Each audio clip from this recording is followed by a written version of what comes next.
Hi everyone, my name is Precious Okon. I'm not a YouTuber, but I reckon that YouTube is the best possible place for me to put this type of video and content, and that's why I'm having to do it on YouTube. By the way, my voice is cracked, so you have to bear with me, bear with my voice. All the same, if you click on this video, you clicked on it because it's about the PTDF Scholarship, and that's what I'm here to talk about. So for introduction's sake and the likes, my name is Precious Okon. I'm a current PTDF scholar studying at Imperial College London, the Geoenergy with Machine Learning and Data Science course, fully funded by the PTDF Scholarship. And this video essentially is an all you need to know about the PTDF Scholarship video. The reason I'm making this video is because I have received a lot of questions in this regard for guidance and the likes, and I just figured that rather than answering everyone individually, it would be better for me to just create a quick video, simple repository where anyone and everyone could just come to for information and have guidance essentially. Plus, this is February, and the scholarship typically opens up within this first week of February, and so I think it's just a great idea to have this there as a quick bank for anyone that needs information. So let's get right to it. I think this intro has been long enough. To guide how this video will go, I asked the question. I put out this tweet earlier. I put out that tweet in December because I was trying to gather information that would help me shoot this video, asking people to let me know what they would want to know about the PTDF Scholarship. And yeah, I have those responses, and I'm going to talk through responding to all of the things that were asked. So we're going to go straight to the questions that I have, the responses I got from the questions that I put out. So the first one I have here is, when does the application portal open? I've already said that in passing, but typically the application portal opens within the first week of February. During my time, it opened around the 4th of February, and it was open for 6 weeks. So it closed by the 18th of March. So it's the type of thing that, as you see, just go for it and put in your application. Watching a video like this gets you access to major information that you would need, and then you're able to prepare and just, go quick and hit all things you need to hit. So yeah, it opens in February, typically first week of February, and then closes by maybe 2nd, 3rd week of March. Okay, how long does the application open for? 6 weeks. I've already said that. Do you have to be a petroleum engineering or oil and gas student to be part of the PTDF Scholarship? No. I know people that did things like nursing, computer science, management, many other things that are on the PTDF Scholarship. So don't think that if you're not oil and gas, you can't do something in that regard. You can find a way to, maybe bend your application to align with this information, but it's not limited to only people that are specifically petroleum and gas engineers. What are the requirements to apply for the scholarship? I'm going to put a link in the description that links you directly to all of the requirements for the PTDF Scholarship. But of course, I'm going to say some here just so that you have some things to work with whilst you're also reading through the documentation on the website. Just a little bit about the PTDF Scholarship. It's hosted by the Petroleum Technology Development Fund, and it covers for the MSc and postgraduate. I'm speaking particularly about the overseas scholarship scheme. There also exists the local one, so for Nigerian universities at all, but I have no experience with that, so I have no information for you in that regard. I'm speaking concerning the overseas scholarship scheme. For MSc, you need to have a minimum of a 2nd class upper, which is essentially a 2-1 for most people. Then your first degree or 2nd class lower with relevant industry experience. So there's that balance. Even if maybe you have a 2-2, but then if you've worked in a relevant industry, that could help to bump up your application. So don't give up if you feel like, oh, I don't have a second class offer, so I won't pass. If you have some relevant industry experience, that also helps to bump up your application. You must have completed the National Youth Service course, so NYSC. Yeah, I'm sure you've done that. You must be computer literate. The application, I reckon this is important because the application is done in a way that everything is done online through an application portal. And so you must ensure that you're computer literate, so you're able to fill in the application and turn it in as you ought. You must have 5 O-level credits. So basically think WAEC or its equivalent. So in my case, I used the my WAEC exams and IGCSEs because I had those, but it doesn't have to be IGCSEs if all you did was maybe like a NECO and something, but basically just an O-level certificate. Just mix it as you ought and put in your results there. It also requires a statement of purpose. Your statement of purpose must not be more than 500 words. Must not be more than 500 words, and you must craft it in a very nice and compelling, convincing way so people can believe what you're saying and choose to want to sponsor you. If you want more information on how I crafted my personal statement or anything like that, you can let me know, but that's not my major focus for this video. I'm just trying to highlight most important things you need to know about the scholarship itself and how you can make your application.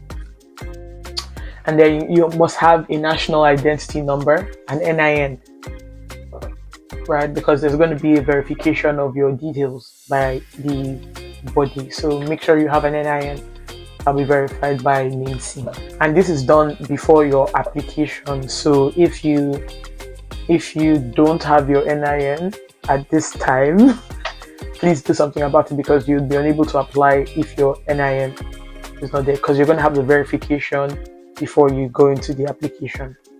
And then there are also requirements for PhD. I won't talk too much about that because I don't have so much experience with that. So, but the link to all of that information is going to be in the description of this video. So if you are looking at PhD, then please do well to read through the requirements, but they are pretty similar. Okay, so what is the application process like?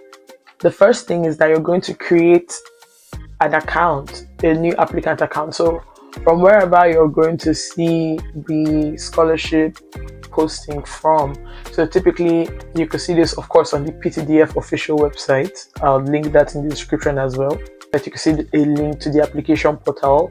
If you're on some scholarship platform or board, whatever link they send, they would also redirect you to this same place. So when you get there, essentially you create an application account on the portal. With this account, you then begin to fill in your details. So like I said, everything is basically done online, and all you're doing is filling a form online. Ensure that while you're going through it, you are saving your progress so that you don't have to redo things so many times. So when you create your account, they're going to request for your personal information. So in this personal information part, you're going to see basics: your first name, your gender, your local government area, your middle name, date of birth, last name, state of origin, and your national identification number. You would have already done a verification prior to this with NIMC. Prior to this with NIMC, and that would automatically link that NIN to your account. Then you're going to fill in information about the schools that you attended. So this is where information about your university, your O-level certificates or grades, and your NYSC, your transcripts, and the likes will be there. So in my case, I had my NYSC discharge certificate. That's compulsory, by the way. But I'll tell you this: if you aren't done with your NYSC, but you are going to be done before maybe March or April, so maybe you only have your call-up letter at this time, feel free to apply still, because if you're going to be discharged before the interview, because you need to have your discharge certificate before the interview, so don't let the fact that you're not done prevent you from applying. Not that you're going to be done in October, because October is too late, but if you're going to be done maybe February, so maybe like you're a batch A or you're a batch B, and you're going to be done in February, in March, please by all means apply. So but in the place where they request for your discharge certificate, you can put your call-up letter. When they see that you're going to be discharged soon enough, you could still be considered, essentially. I'm just saying this so that you don't write yourself off because you're not completely done with your certificate at the time of application. But please ensure that you're going to be done with your NYSC maybe March, April latest. You'll need a copy of your transcript. You'll need a copy of your BSc certificate. Please remember that things I'm talking about are for MSc at this time. Then your NYSC. Then there's a part where you're going to enter in your grades for your O-level exam. So your WAEC, you're going to put in your grades for all the courses that you wrote. So like I said, in my case, I did I put my WAEC and I put my IGCSEs just because I had it. But if you just have WAEC, or you just have maybe NECO, or whatever it is you wrote as your qualifying examination at the end of secondary school, please feel free to include it. The next part is you putting in your course information. So the courses you're trying to apply for and the schools you're trying to apply for. So there's a specificity to that. Engineering. So in my case, my first choice was Imperial College London, and I put it there as my first choice. And then I put 2 other universities in the other slots, and they should all be related. Not that you're applying for maybe petroleum engineering in maybe University of Aberdeen, and then you're also applying for medicine in University of Manchester or something.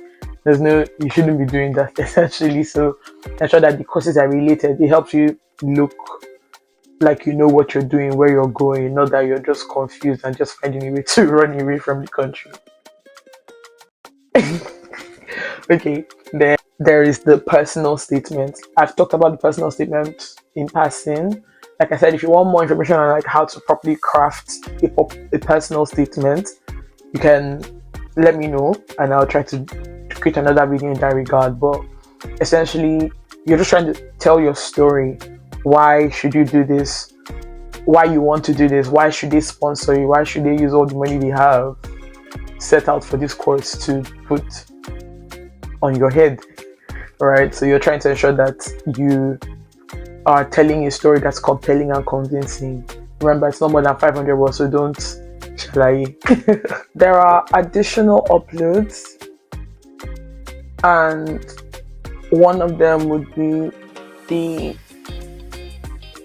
publications and professional membership, proof of membership, like if you belong to any professional association. So in my case, I just belong to the Society of Petroleum Engineers, SPE, and that was what I used as my professional membership. But if you are looking at, if you have more, please feel free.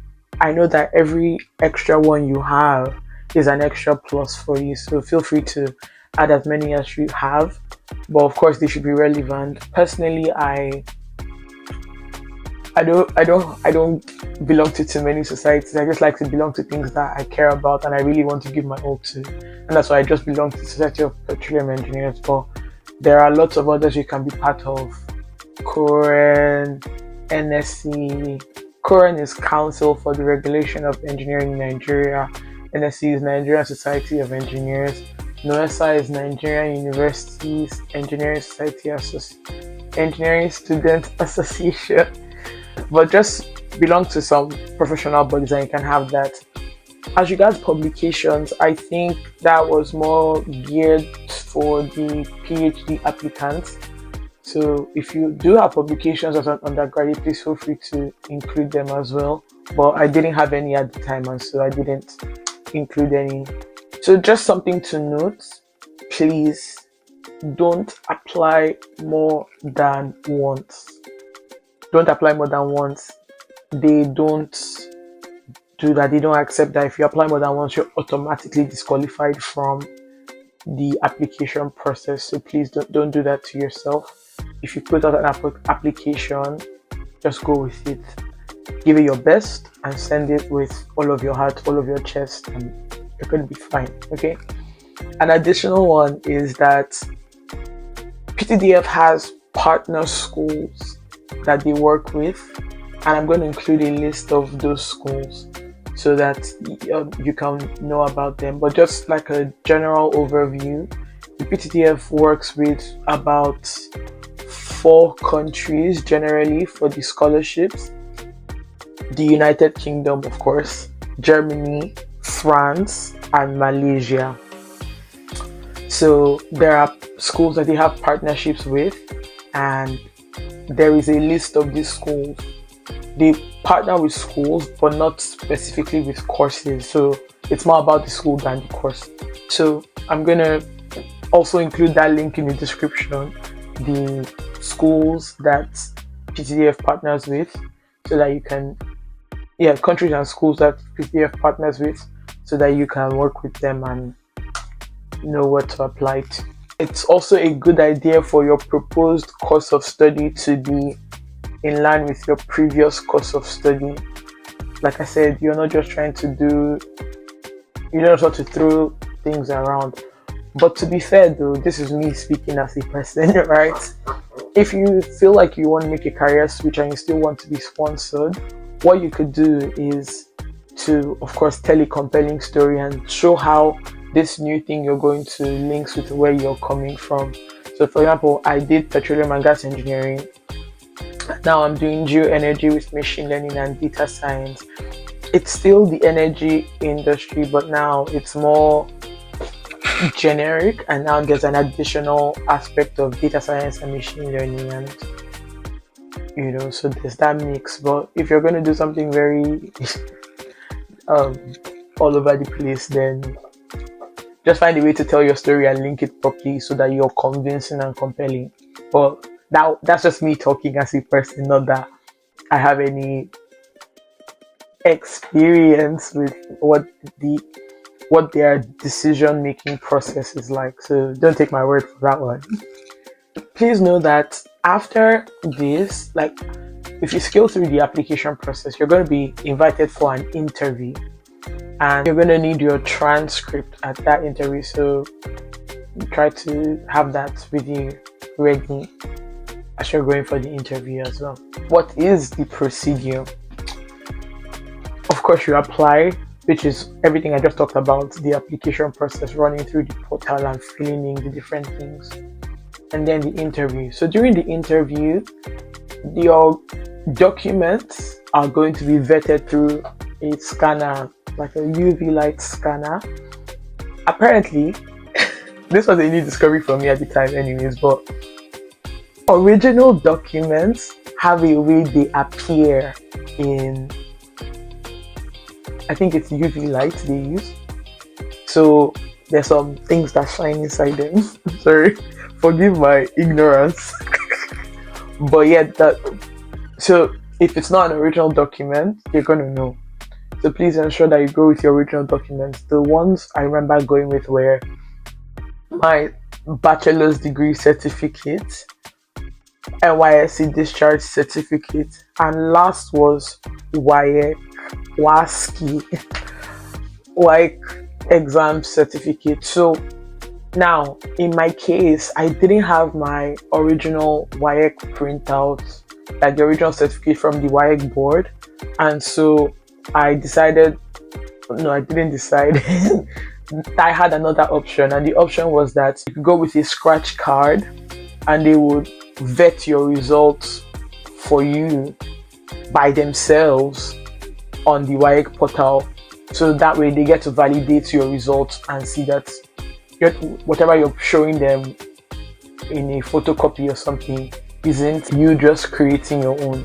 So if you have a scratch card, you can go with it. I had my scratch card from when I saw my results the first time, and I hadn't used it a lot of times, and so I just used that one and he tried it and it worked. So if you don't have your final WAEC certificate, then you can go there with a scratch card, so you're proactive, or you may have to purchase one on site and use it to vet your results. Make sure you know your exam number and your exam year, so you're able to go through the WAEC portal and see, and they'll be able to check and validate your results.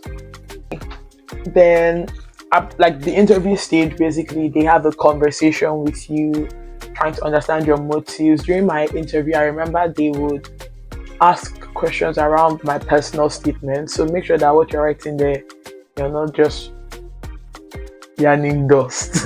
The things you're writing, you really mean them, and they're really about your life and things that you've done, so that you can defend yourself and it doesn't end up being weird. This interview, my interview happened in May, towards like the end of the month. So remember timeline we're working with. It opened February, first week of February, application closed second week of March, and then there was the invitation to the interview that came early May, but the interviews were actually scheduled for like the last week of May, so 20th to like 24th. Then after that interview, I then received an email in July, like about the first week, that I had been awarded the scholarship. In my year though, because I'm 2024, 2025, it was said that our year received our invites earliest as opposed to everyone else, like past years. So it's either it was an anomaly or there has actually just been a major improvement which has made the timeline closer.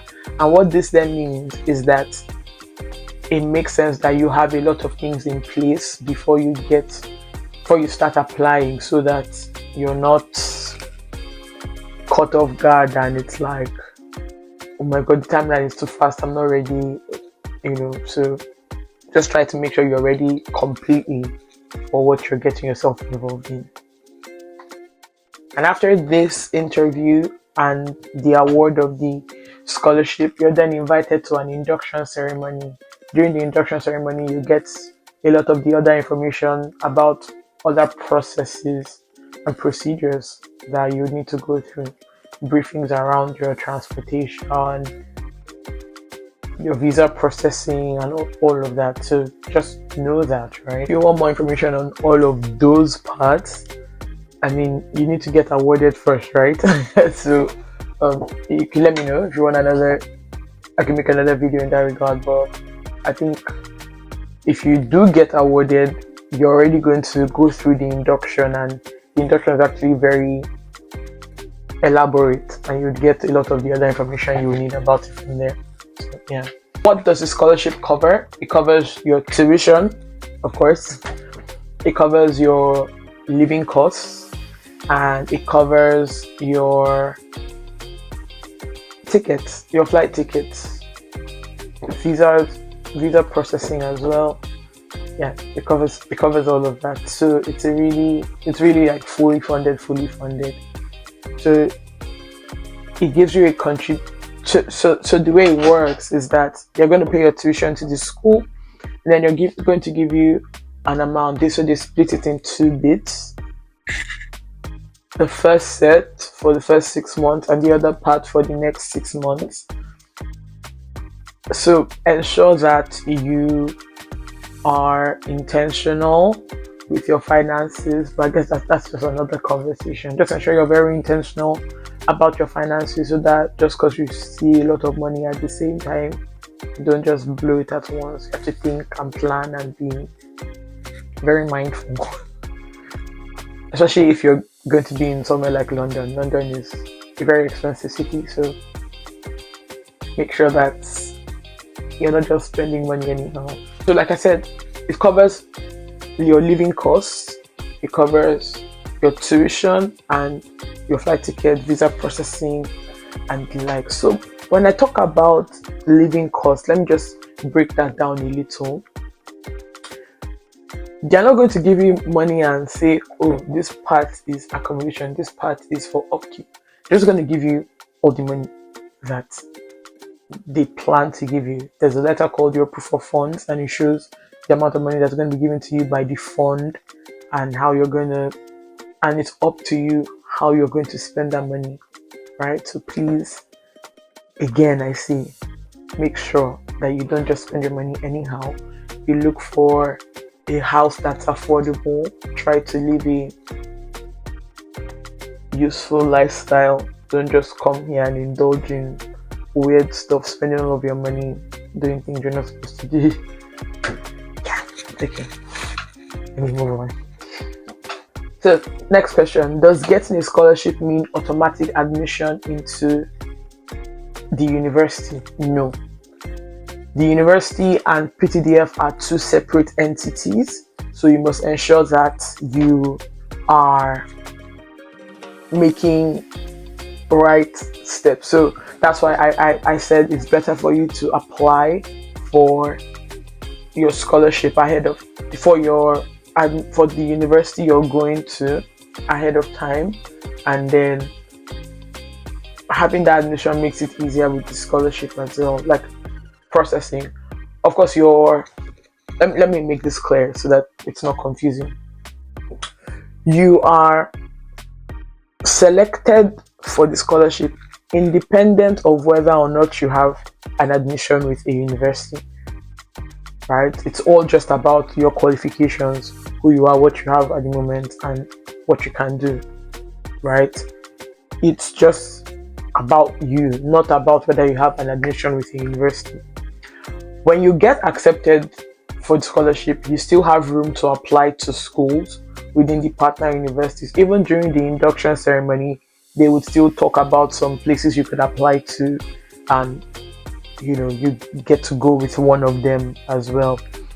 But of course, if you've applied ahead of time to university, you already have your admission letter, and that just helps with your processing, making it faster for you to do the things you need to do. So just know that applying for the scholarship and applying to the university are two different entities, and you must ensure that you approach them as such. So just because you have the PTDF scholarship does not automatically mean that the school is going to accept you. You have to meet the school's requirements themselves.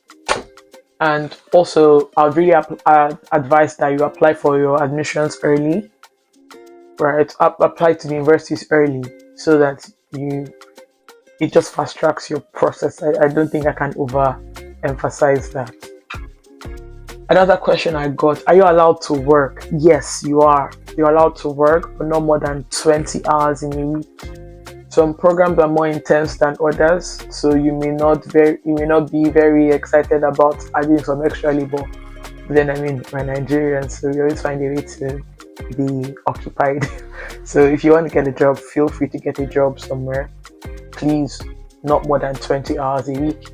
And if you're going to work 20 hours a week, make sure you get your NI, your national insurance number, so that you're able to work here. Do I need to have a proof of English to apply for the scholarship? No. Like I mentioned, the university and the scholarship are two separate entities. So any proof of English you would need for whatever school you're applying to is independent of the fund. So make sure that your application make sure you're checking all of the requirements for that course you're going for. So in my case, I applied to Imperial. At Imperial, our proof of English, and of course there were the basics. You could use IELTS, you could use GCSEs, you could use a lot of other things. You could even use Duolingo. Personally, I used my WAEC, so I didn't write any extra proof of English examination. I just used my WAEC results, and I think a C4 is like a pass mark into as proof of English for them, but I had a new one. So sorry, that was just like mini version. Sorry. You can use some proof of English to show what you're about. Must you return when you're done? No. If you get a job, in fact, I'm just going to read this exactly how PTDF talked about it. The scholars who on completion of studies receive job offers in oil and gas related organization or companies commensurate to their qualification must first write to PTDF for issuance of a letter of no objection to enable them to apply for a leave to remain in the UK. So I guess that's clear. Basically, you don't need to return. You just need to write this letter of no objection, so that it's clear that they have no issue with you staying, and then you can use that to apply for your visa to stay back. Right? What's the funding like? Would you be given everything at once? No. So, like I said, it's in 2 installments. First 6 months, next 6 months. First 6 months worth of money, next 6 months worth of money. I would encourage you to travel with some money while you're relocating, to just have something to easily pay for your rent while you wait for your funds to come in. Because, of course, before they can send you your funds, you need to have created a bank account with a bank in the UK. A bank that can be seen, a bank that has a house address, right? Not just like an online bank or something. So please make sure that you open an account when you come. And create it with a known bank. I'm not going to mention any bank names here, but yeah, just create one with a known bank, and and then you send that. So of course, like I said, you're not the only person they're dealing with. They're dealing with lots of people. So of course, it may take a while for the process here. So just try to carry some money for that period while you're waiting for them to sort that out. Yeah. So carry some money for your rent, carry some money for upkeep, maybe for like 1 or 2 months. Or just a bit around my personal experience with the scholarship. Fun fact, this was my second attempt at the PTDF scholarship. My first time I was rejected because I wasn't done with NYSC, and my NYSC was going to finish in October, right? So like I said, if you're going to finish much earlier, feel free to apply, but I was going to finish in October. That was too late and against the PTDF protocol. So yeah, so if maybe you've done this before, go again. Don't feel bad. Don't feel like you can't make it. I made it, so you can make it too. Yeah, of course, I felt bad that I was rejected then, but I went again. I had people that supported me and just pushed me to go again. And I, of course, in addition to all of people's advice and likes, I also had motivation from a spiritual perspective as well. So the Lord led me to be in the UK, and if he said it, then he was going to do it. So I just ran with it, and here I am. Okay. Since I had done this process before, I already knew what was expected of me, and it was easier for me to apply the second time, because all that really cancelled me out the last time was not having NYSC. So here are just some extra tips I'm going to throw out, because I can't throw them out. When you arrive, okay, so this is me assuming that you get, okay, I want to believe that if you watch this video, you're going to do well, you're going to do great. Yeah, so if you're coming, when you come, so I'm speaking to you like, you're coming now.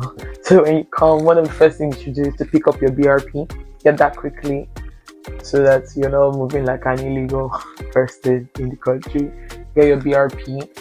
Although there's a new switch to e-visas, So maybe this might not really be a thing that will happen for you, because in my case, the BRP as well, I mean, it only came in, it only was valid till like December, and then by January we all had to switch to e-visa. So I think there might be no more BRPs going forward. And open a bank account. Please do this as quickly as possible so that you can do that quickly.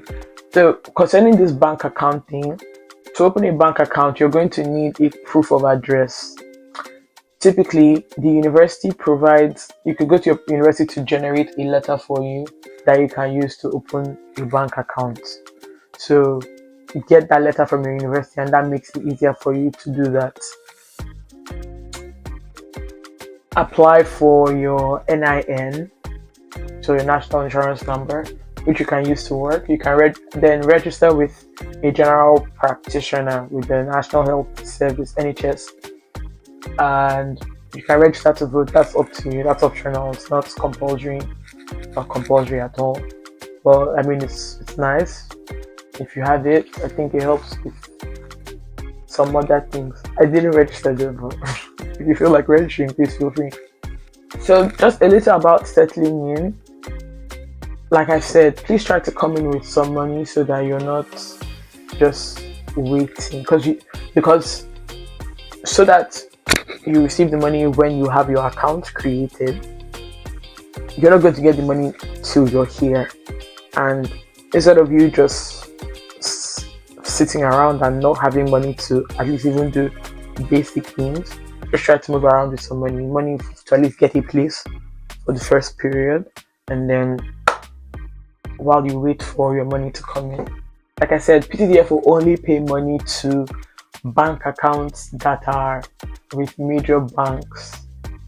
Maybe I'll just say some names regardless. So like an HSBC, Halifax, Metro, Lloyds, Barclays, Bank of Scotland, not Monzo, not Revolut. They're not going to pay into banks like that. So please, you can use your Monzo or Revolut for quick transactions when you come in, but please open an account with a main bank.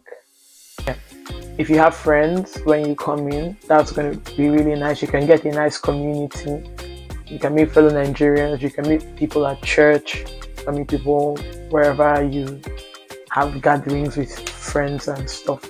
But basically, just find community as quickly as possible, because that's going to help your integration to be much easier. My coming in and integrating was super easy because my friend made it very easy for me to adapt and acclimatize. So don't try to do this by yourself. Don't try to be a lone ranger. Find community, always help you. Some apps you could use, you could get when you come in, that I know would really help would be things like Citymapper, Google Maps, Spare Room. So Spare Room is an app you can use to search for houses. Yeah, to search for houses and connect with landlords. So you can get Spare Room. I'm only saying Spare Room because that's what I used, but I know that there are others, Zoopla, Home Share, but there are some other places, but Spare Room is a really good one. Then Monzo or Revolut. So Monzo and Revolut, they are like banks. Think maybe like PiggyVest or OP, just something you can quickly open on your phone. So that's the type of thing that they are, and you can use them to manage your money until you open a major bank account. So yeah, and then you can get something like Lemfi or TravelGo, an app to help you convert money quickly. So rather than having to go to a converter at like a place, you can just do it on your phone. So if you have some Naira, you can change it to pounds, work with the money.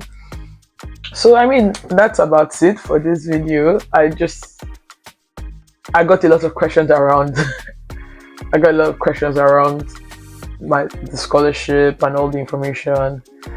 I hope this has been helpful. If there are things I missed out that you still wanted me to talk about, please let me know. You can put them in the comments. I would either respond to you in the comments or have to create another video, but hopefully this video has been comprehensive enough for the basics. Yeah, like I said, I'm not a YouTuber. This is just a video that I put out for putting out sake. I wish you all the best with your applications. Go there, kill it. I'm excited. Alright then. Bye.